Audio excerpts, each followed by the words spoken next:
morning, good afternoon, and good evening to all my listeners. Yes, as you can see, we have got a lovely, beautiful, young, energetic, and dynamic guest with us. She is none other than Preethi. A very warm welcome to you, Preethi. So nice of you for being with us. Thank you so much. Thank you. Thank you. Oh, Thanks for having me. right. Now, before you say something, everyone wants to know that who is this young girl. So let me give a small introduction that I have about you, and it goes like this. Today, we are joined by the Preethi Balasubramanian, a visionary consultant, coach, and author dedicated to helping entrepreneurs build sustainable success with simplicity and heart. As founder of the Wonder EA and author of the ease equation, she has transformed the way founders scale by blending systems, structure, and soul. Her mission is clear: to bring ease, alignment, and confidence to those turning chaos into clarity. Get ready to learn how ease can become your greatest growth strategy. And here is Preeti to reply you. Once again, a very warm welcome to you, Preeti. Thank you so much. Thank you so much for being with us. Well, would you like to still add anything else about yourself in a sentence or two? Maybe the only thing I would add is all the things you said, thank you for the great introduction. So, I am more of a business coach and a consultant by day, but I also have another role. I am a children's book author by night. So, maybe during our conversation, we will talk more about both, but that's the only thing I wanted to add. Oh, sure, sure, sure. Yes, yes, you are. And please remember, I'm sure that I will be asking you a few questions on that. In case if I must, please include in one of the answers. And here are the questions that I have prepared for you. They go like this. And most importantly, the question that comes in my mind is you are talking about ease, whereas the ease and entrepreneurship, they both are contradictory.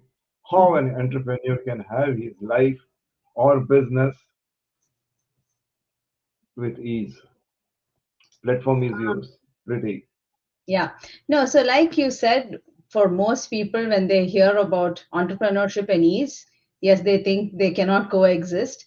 And they assume that when I say ease, it is either slowing down, doing less, or being lazy. But in my experience, the way I see ease is ease actually comes from more clarity.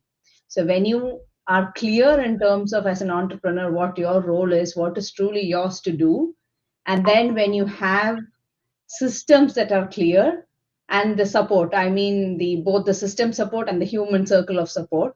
Once the systems and the support are clear and intentional, you stop wasting your energy on making those constant decisions, so that fatigue, that constant firefighting, that goes away. So ease isn't the opposite of growth or being lazy.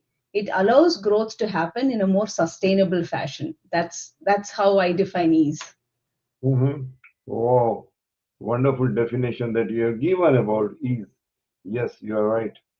And I, being a meditation leader, always say that if you are having any problem, if you think that you are under stress, better you meditate for few more time. Mhm. Well, well, Preeti, you are the one who knows something about the building the human-centered system.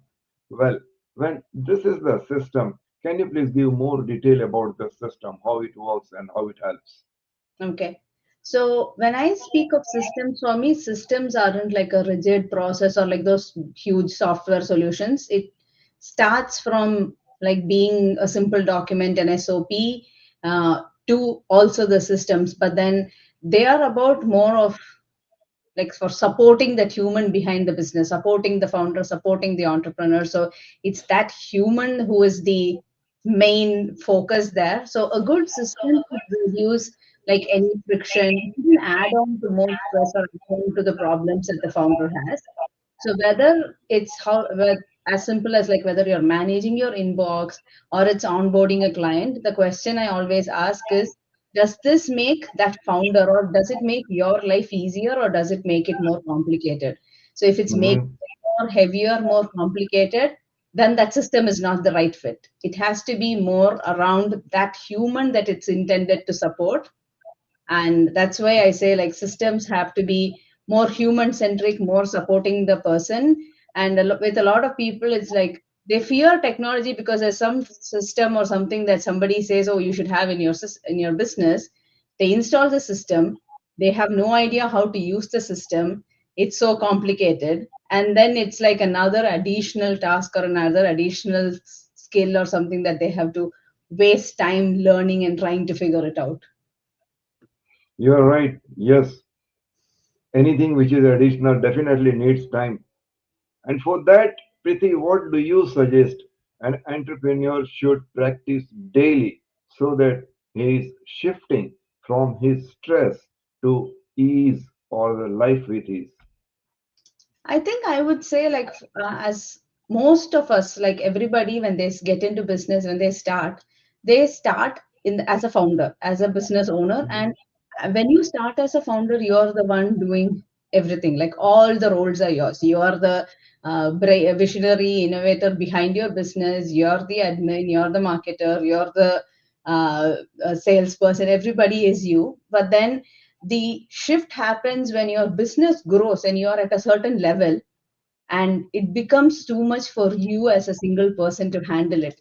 So one thing is to identify when that spot is, and the biggest shift is moving from I have to do everything to more of thinking like a CEO. So you get to designing how you work, not actually get stuck in that execution mode. So a lot of founders, they get stuck in that execution mode, and even when their business is growing, or the business has kind of outgrown the systems and things that they have, they get stuck. They become their own business's bottleneck. So the CEO mindset, I would say, is very important. It's like actually really stepping back, deciding what is truly theirs to do, what needs their attention, and then building those systems, having those people, like, or the human support around everything else. Because once they start building, if everything lives in the founder's head, and if it's that founder doing everything, it will lead to exhaustion, it will lead to burnout, and the growth is not going to be sustainable. Okay, good.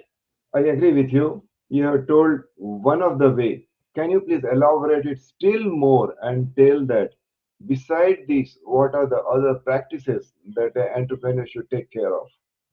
I would also say, like, even when you're at the very beginning stage of building your businesses, start thinking more from a systems thought process, as in, if you have an onboarding, write it down, write down what are the steps you follow. Because today you may be very healthy, in a good state of mind, and you do onboarding a certain way for a new client, and tomorrow you're not well, or you have some other problems happening around, and that day you're onboarding a client, their experiences shouldn't be different.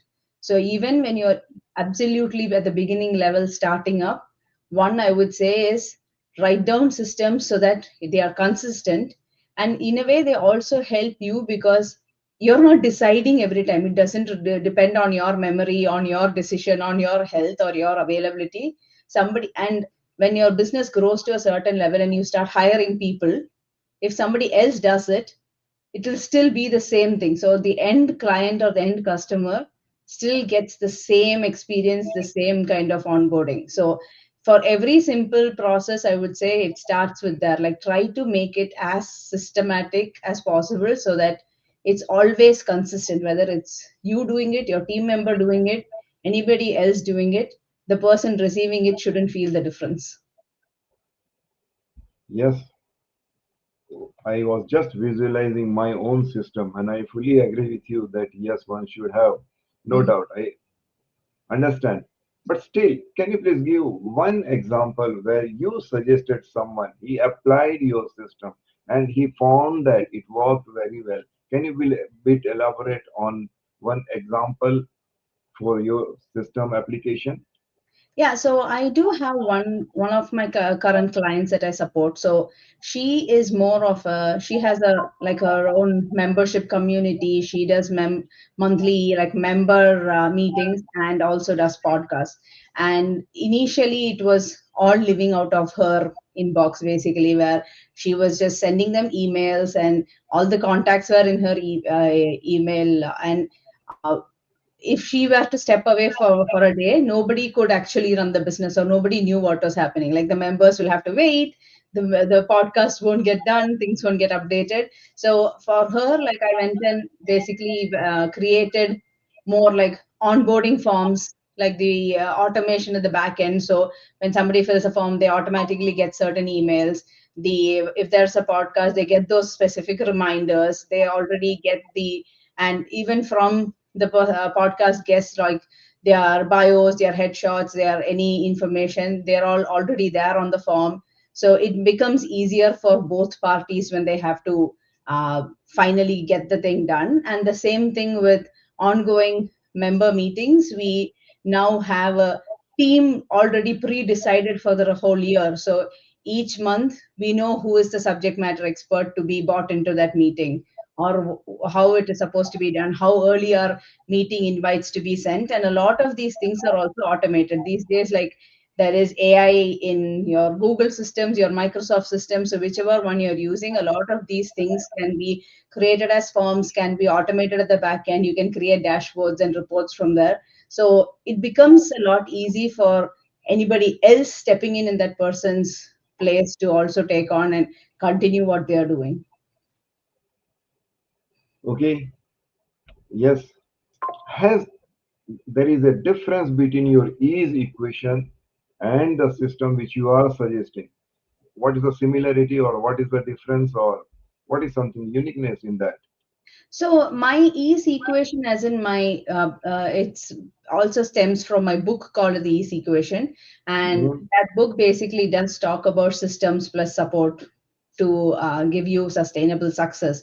And I would say, like even so, what I did put in place for my client was also systems in place, and she does also have me as her fractional operation support on an ongoing basis for her to organize these meetings, run these things when she's not there also. So it is kind of an implementation of what I speak in my ease equation, where I talk about having systems in place and having the human circle of support also in place. And also, like when I say human circle of support, it need not be your first employee that you're hiring. It can be your a part-time person. It can be somebody who even volunteers to come and help you. It can be like an online business manager, a virtual assistant.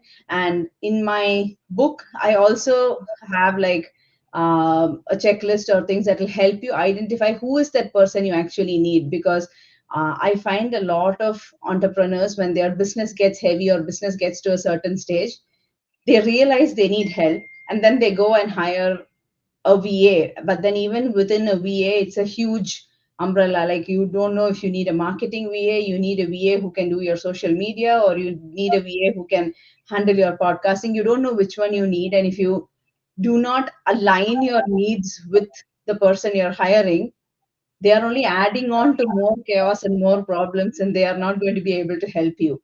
And so also in that book, I do speak about first having that clarity, because without clarity, if you implement systems or you bring in people on top of an existing chaos or an existing mess, they only compound it, they only add on to it. So it should first start with clarity. Okay, this is my business, this is what my business goals are.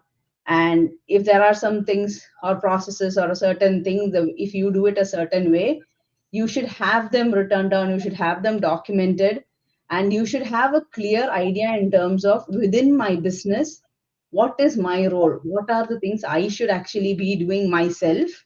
And then you can offload the other things and then decide, okay, which of these things can be done by a system, for which of these things do I need a person. And if I need a system, is it a mailing tool, is it a HRIS, is it a CRM? So then you go further into that to decide which system do I need. And then the same thing with the human side, you decide like, is it a contractor, a freelancer, my first hire, who do I need? And then figure out that job role itself, like define a job description, define deliverables for that role. So then with that basis, you go implement a system or you go hire a person. That person or that system will actually help you. So that's the again the human centric thing that I'm talking about is once you have that clarity and based on that clarity you implement systems or you make that hiring or the support in place. Those things help that individual, that founder, instead of adding on more to them. Wow, you told a lot about your book, but still, I'm sure that listeners are more interested to know still more detail about your book. So, can you please tell something more about your book? How your book helps the entrepreneurs? So I would say for a lot of people, for I've had like some entrepreneurs reach out to me after reading the book, and one of them was more in terms of the help, like I said, right? So she had gone ahead and hired a virtual assistant, and then initially there were problems with language because she hired somebody from like another country and she had problems in communicating, or when that person was writing on her behalf, like I said, the end customer was getting different kind of experiences each time. So if it was something that she said, it was different, but then when it was from the VA, it sounded different. So that mismatch was there. So she had somehow assumed that, oh, I can never work with a person, because she had assumed that the problem was with her. And so she said by reading this book, it gave her more clarity that she has to first go in with clear clarity in terms of what her expectations are from the person.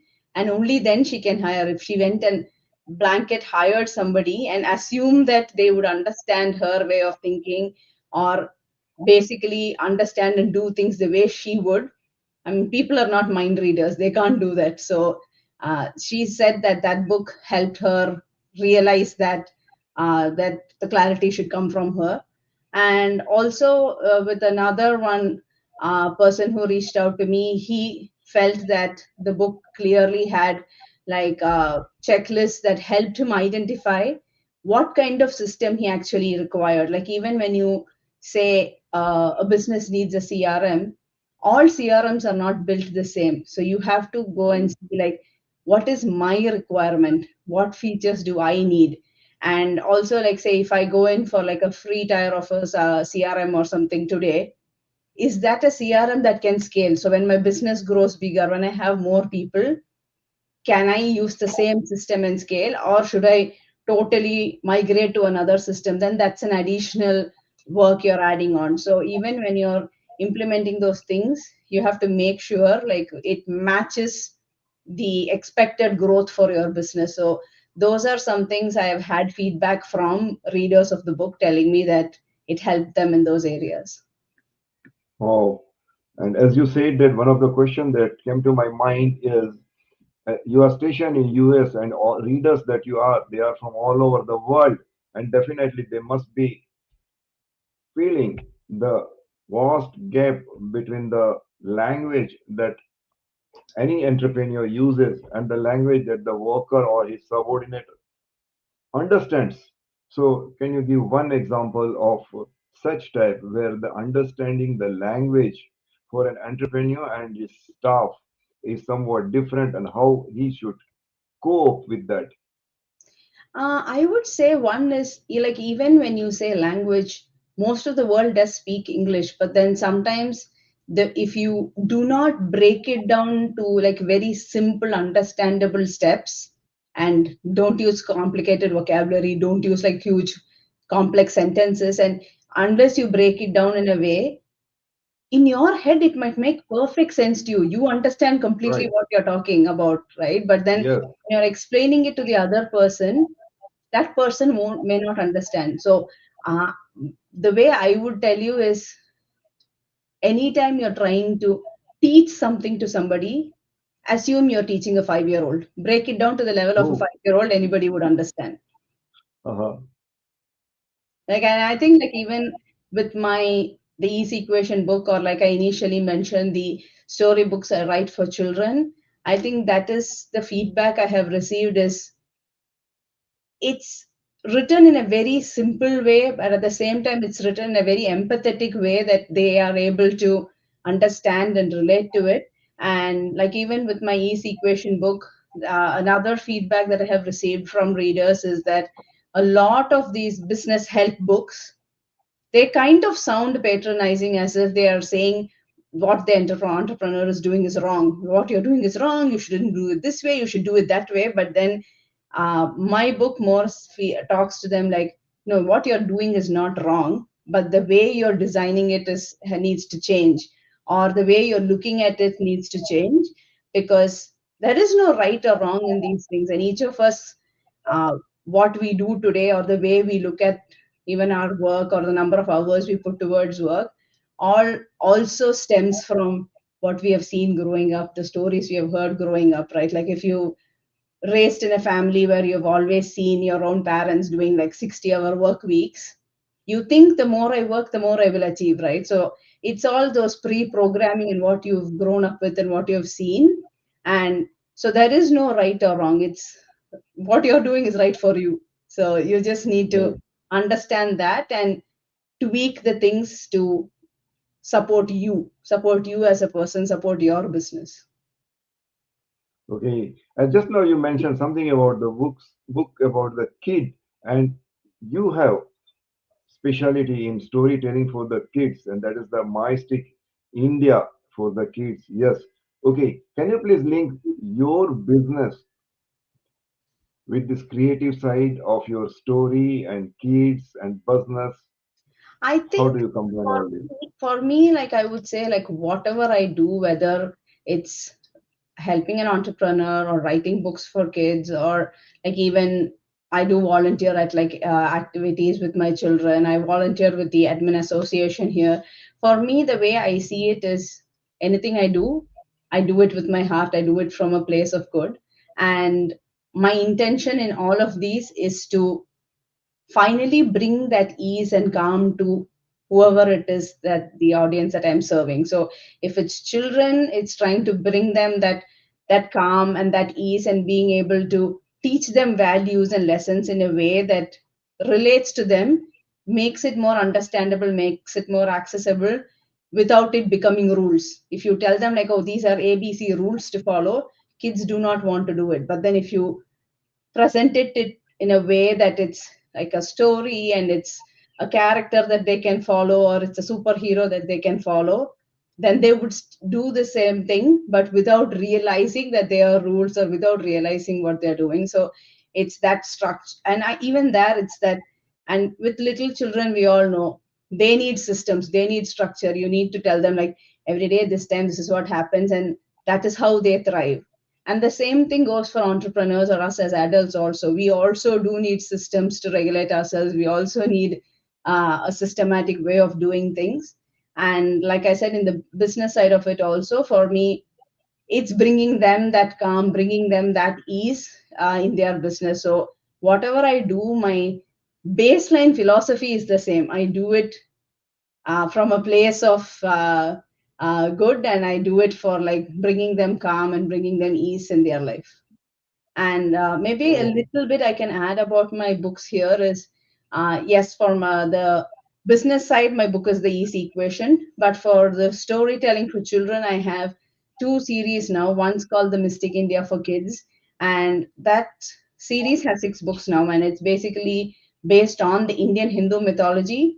But my intention is to bring like that culture, value, and imagination together in a way that the children can actually connect. And stories are very powerful. We all listen growing to stories, and that's how we all grew up, and they shape the way the child sees the world.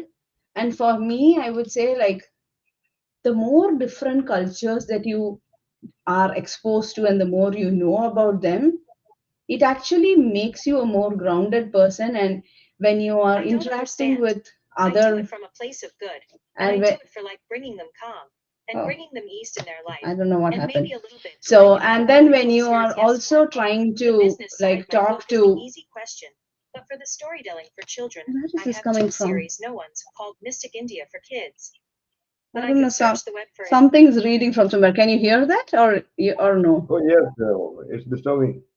I don't know what happened. So yeah, so even for the children, like so, though for me, it's like the more different cultures you know, they become more accepting of other cultures, accepting of other people, and even as they grow up, when they interact with people who are not their ethnicity, not their culture, not like them, instead of seeing the differences, they start seeing the commonalities or they start seeing the similarities. So that's kind of my intention behind writing these stories. And these stories started as a way of me telling the same stories I grew up with. Like these are stories I got listened from my own parents, my grandparents, and I'm try. For me, it was a way of sharing that with my own children. That's where these books originated from. Great. Well, Preeti, I have got so many questions to be asked, and I have got so many questions from my side that you have literally got it anyway. But let me stop here. I have got another session, that is the rapid fire question session, and I request you to answer this rapid fire questions in a shortest possible way, if possible in 1 or 2 words. Mhm. For example, here is the how it starts. Preeti, what is the one system every entrepreneur should implement first? What is that? I would say a simple task would be like more of your inbox management system because that's your basic gateway for communication, and you start from there. Okay, done. Fine. Inbox management system. Why? Fine. Here is this next question, and that is the a common productivity myth you wish to debunk. I would say that will be like doing more means achieving more. It's actually not true. It's actually more about doing the right things at the right time. More consistency is important than just doing more to achieve more. Right, perfectly right. Next is a leadership trait you most admire in others. What is that? I would say empathy and then the decisiveness. Like you, Oh, when you talk to a leader who is both empathetic and decisive, you feel like you're heard, you feel like you're part of the decision, and that's something I like. wow. One book that profoundly influenced your philosophy. Can you please name it? It's called The Power Moms, written by a Mm-hmm. woman called Joanna Lublin, and it kind of personally spoke to me because it's a book which is has collective stories of executive women, and it talks about not work life balance but a concept called work life sway, how you sway from one to another, but at the moment you give it 100% to whichever bucket you're actually concentrating on. Right. And if you had an extra hour each day, how would you spend it? I would say more get some calm, get some me Beautiful, time beautiful. for reflection, Lovely. reflecting and seeing like how the day went or what I should do, kind of thing. Nice. And one word that describes your work style. What is that? Intentional. I do everything intentionally. Lovely. A cultural value from Indian heritage that shapes your leadership. What is that value? I would say it's the concept of seva, right? You know what seva means. It's Mhm. to serve. So it's leading through service and leading through responsibility. Oh, lovely. Can you recall the proudest moment in your entrepreneurial journey so far? What was that? I would say my book, like writing that book, Mhm. because uh, that book is what then opened doors to more of the business coaching side of things. Until that point, I did use all of my corporate experience and everything, but I was still doing more of a consulting fractional HR operations kind of thing. And the book opened doors to more business coaching, speaking opportunities, getting featured. So, yeah, that's probably my proudest moment in my business. Oh, lovely. I have got still so many questions to be asked. Time do not permit me. Well, let me stop here. Let me thank you so much for giving all the details.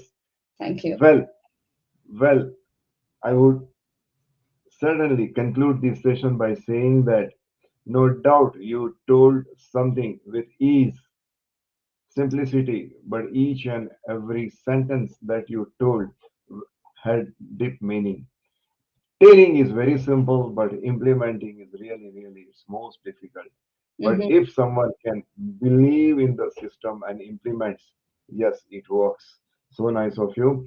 On behalf of this platform, I thank you so much and pray the Almighty God to give you all strength, wisdom, power, time, each and every strength so that you keep on doing this wonderful work. With a one more request, as and when we call you on this stage, please do come and share your expertise with us. Thank Once you. again, thank you so much. We say namaste to you. Namaste. Together we are global speakers talk.